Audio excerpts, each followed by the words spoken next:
ിലേക്ക് എല്ലാവർക്കും ഒരിക്കൽ കൂടി സ്വാഗതം. ക്ലർക്ക് തസ്തികയുടെ റാങ്ക് ലിസ്റ്റ് നിലവിൽ വന്നിട്ട് 10 മാസം പൂർത്തിയായിട്ടും ഇതുവരെയും നിയമനങ്ങളൊന്നും ഇഴഞ്ഞു നീക്കുന്ന ഒരു സാഹചര്യമാണ് നിലവിൽ കാണാൻ സാധിക്കുന്നത്. അതായത് നിയമനങ്ങൾ നടക്കുന്നില്ല എന്ന് തന്നെ പറയാം. കഴിഞ്ഞ പ്രാവശ്യത്തെ അപേക്ഷിച്ച് വളരെ കുറച്ച് നിയമനങ്ങൾ മാത്രമേ ഇപ്പോൾ നടക്കുന്നുള്ളൂ. ആകെ 20,589 പേരാണ് റാങ്ക് ലിസ്റ്റിലുള്ളത്. എന്നാൽ ഈ ലിസ്റ്റിലുള്ള 1/4% പോലും ഉദ്യോഗാർത്ഥികൾക്ക് ജോലി കിട്ടാത്ത, അതായത് മൊത്തത്തിൽ 5% പോലും നിയമനങ്ങൾ കഴിഞ്ഞ പ്രാവശ്യത്തെ അപേക്ഷിച്ച് വളരെ കുറച്ച് നിയമനങ്ങൾ മാത്രമേ ഇപ്പോൾ നടന്നിട്ടുള്ളൂ. വളരെ മോശമായ സാഹചര്യത്തിൽ കൂടിയാണ് ഇപ്പോഴത്തെ റാങ്ക് ലിസ്റ്റ് നിലവിൽ കടന്നു പോകുന്നത്. അപ്പോൾ ഈ നിയമനങ്ങൾ ഓരോ വർഷത്തെയും, അതായത് കഴിഞ്ഞ വർഷത്തെ നിയമനത്തെ സംബന്ധിച്ചും ഈ വർഷത്തെ നിയമനത്തെ കുറിച്ചൊക്കെ നമുക്കൊന്ന് ആദ്യം ഒന്ന് കമ്പയർ ചെയ്ത് നോക്കാം. എന്നിട്ട് നമുക്ക് ബാക്കിയുള്ള കാര്യങ്ങൾ നമുക്ക് ചർച്ച ചെയ്യാം. നിലവിലെ ക്ലർക്ക് റാങ്ക് ലിസ്റ്റുകളുടെ നിയമന നിലയാണ് ഇപ്പോൾ ഞാനിത് ഉൾപ്പെടുത്തിയിട്ടുള്ളത്. അതായത് ഓരോ ജില്ല എടുത്തു നോക്കിയാലും റാങ്ക് ലിസ്റ്റ് ഉൾപ്പെട്ടവരുടെ എണ്ണവും അവിടെ നടന്ന നിയമന ശുപാർശയും ഒക്കെ തന്നെ നമുക്ക് കാണാൻ സാധിക്കും. അതുപോലെ തന്നെ മുൻ ലിസ്റ്റിലെ നിയമന ശുപാർശയും ഞാൻ ഇതിൻ്റെ അകത്ത് കൊടുത്തിട്ടുണ്ട്. അപ്പോൾ നമുക്ക് ഓരോ ജില്ലയും നമുക്ക് നോക്കാം. തിരുവനന്തപുരം ജില്ലയെ ആദ്യം നോക്കാം. തിരുവനന്തപുരം ജില്ലയിൽ 2239 പേരാണ് റാങ്ക് ലിസ്റ്റിലുള്ളത്. ആകെ നിയമന ശുപാർശ നടന്നത് 79 ആണ്. അതായത് കഴിഞ്ഞ മുൻ ലിസ്റ്റിലെ നിയമന ശുപാർശ എത്രയാണ്? 1347 ആയിരുന്നിടത്ത് ഇപ്രാവശ്യം നടന്ന 79 മാത്രമാണ്. അടുത്ത കൊല്ലം ജില്ലയിൽ 1434 പേരുണ്ട്. 65 നിയമന ശുപാർശയാണ് ഇതുവരെ നടന്നത്. 916 കഴിഞ്ഞ പ്രാവശ്യം നിയമനം നടന്ന ജില്ലയാണ് കൊല്ലം ജില്ല.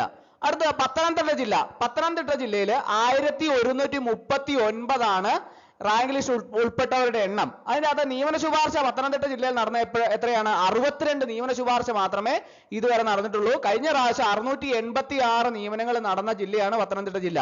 അടുത്ത് ആലപ്പുഴ ജില്ലയിൽ 1228 പേരാണ് റാങ്ക് ലിസ്റ്റിൽ ഉൾപ്പെട്ടവര്. എന്നാൽ 51 നിയമന ശുപാർശ മാത്രമാണ് ഇതുവരെ നടന്നത്. അവിടെ ആലപ്പുഴ ജില്ലയിൽ 780 നിയമനങ്ങളെ കഴിഞ്ഞ പ്രാവശ്യം നടന്ന ഒരു ജില്ലയാണത്. അടുത്ത കോട്ടയം ജില്ലയിൽ 1326 പേരാണ് റാങ്ക് ലിസ്റ്റ് ഉൾപ്പെട്ടവര്. അതുപോലെ തന്നെ ഈ കോട്ടയം ജില്ലയിൽ ഇപ്പോൾ 92 നിയമന ശുപാർശയാണ് ഇതുവരെ ഉണ്ടായിട്ടുള്ളത്. കഴിഞ്ഞ പ്രാവശ്യം 846 നിയമന ശുപാർശ നടന്ന ജില്ലയാണെന്ന് ഓർക്കണം. അടുത്ത ഇടുക്കി ജില്ലയിൽ 1136 പേരാണ് റാങ്ക് ലിസ്റ്റ് ഉൾപ്പെട്ടവര്. അതിൽ 48 നിയമന ശുപാർശ മാത്രമാണ് ഇതുവരെ നടന്നത്. 624 കഴിഞ്ഞ ലിസ്റ്റിലുള്ള നിയമന ശുപാർശ. അടുത്ത എറണാകുളം ജില്ലയിൽ 2047 പേരാണ് റാങ്ക് ലിസ്റ്റിൽ ഉൾപ്പെട്ടവര്. അതുപോലെ അവിടുത്തെ എറണാകുളത്തും 98 നിയമന ശുപാർശയാണ് ഇതുവരെ നടന്നത്. അതുപോലെ തന്നെ കഴിഞ്ഞ പ്രാവശ്യം 1294 നിയമന ശുപാർശ നടന്ന ജില്ലയാണെന്ന് ഓർക്കണം. അടുത്ത തൃശ്ശൂർ ജില്ല 1851 പേരാണ് റാങ്ക് ലിസ്റ്റ് ഉൾപ്പെട്ടവര്. തൃശ്ശൂർ ജില്ലയിലെ 100 മുകളിലുണ്ട് അല്ലെ നിയമന ശുപാർശ. ഇതുവരെ 151 ആയതുള്ളൂ. കഴിഞ്ഞ പ്രാവശ്യം 1242 നിയമന ശുപാർശ നടന്ന ജില്ലയാണ്. ഇപ്രാവശ്യം അത് 151 നിയമന ശുപാർശ മാത്രമേ ആയിട്ടുള്ളൂ. അടുത്തത് പാലക്കാട് ജില്ല 1521 പേരാണ് റാങ്ക് ലിസ്റ്റ് ഉൾപ്പെട്ടവര്. അതിൻ്റെ അത് 107 നിയമന ശുപാർശയാണ് ആകെ ഇതുവരെ നടന്നത്. കഴിഞ്ഞ പ്രാവശ്യം 1019 നിയമനങ്ങൾ നടന്ന ജില്ലയാണെന്ന് ഓർക്കണം. അടുത്ത് മലപ്പുറം ജില്ലയിൽ 1892 പേരാണ് റാങ്ക് ലിസ്റ്റ് ഉൾപ്പെട്ടവര്. 101 നിയമന ശുപാർശയാണ് ഇതുവരെ നടന്നത്. കഴിഞ്ഞ പ്രാവശ്യം 1109 നിയമനങ്ങൾ നടന്ന ജില്ലയാണെന്ന് ഓർക്കണം. അടുത്തത് കോഴിക്കോട് ജില്ലയിൽ 1660 പേരാണ് റാങ്ക് ലിസ്റ്റ് ഉൾപ്പെട്ടവര്. 93 നിയമന ശുപാർശയാണ് ഇതുവരെ നടന്നത്. 1032 നിയമനങ്ങൾ കഴിഞ്ഞ പ്രാവശ്യം നടന്ന ജില്ലയാണെന്ന് ഓർക്കണം. അടുത്ത് വയനാട് ജില്ലയിൽ 715 പേരാണ് റാങ്ക് ലിസ്റ്റിൽ ഉൾപ്പെട്ടവര്. 33 നിയമന ശുപാർശ മാത്രമാണ് ഇതുവരെ നടന്നത്. 415 നിയമന ശുപാർശ കഴിഞ്ഞ പ്രാവശ്യം നടന്ന ജില്ലയാണ്. കണ്ണൂർ ജില്ല എടുത്താൽ 1677 പേരാണ് റാങ്ക് ലിസ്റ്റിൽ ഉൾപ്പെട്ടവര്. 86 നിയമന ശുപാർശയാണ് ഇതുവരെ നടന്നത്. 1028 നിയമനങ്ങൾ കഴിഞ്ഞ ലിസ്റ്റിൽ നടന്ന ഒരു ജില്ലയാണത്.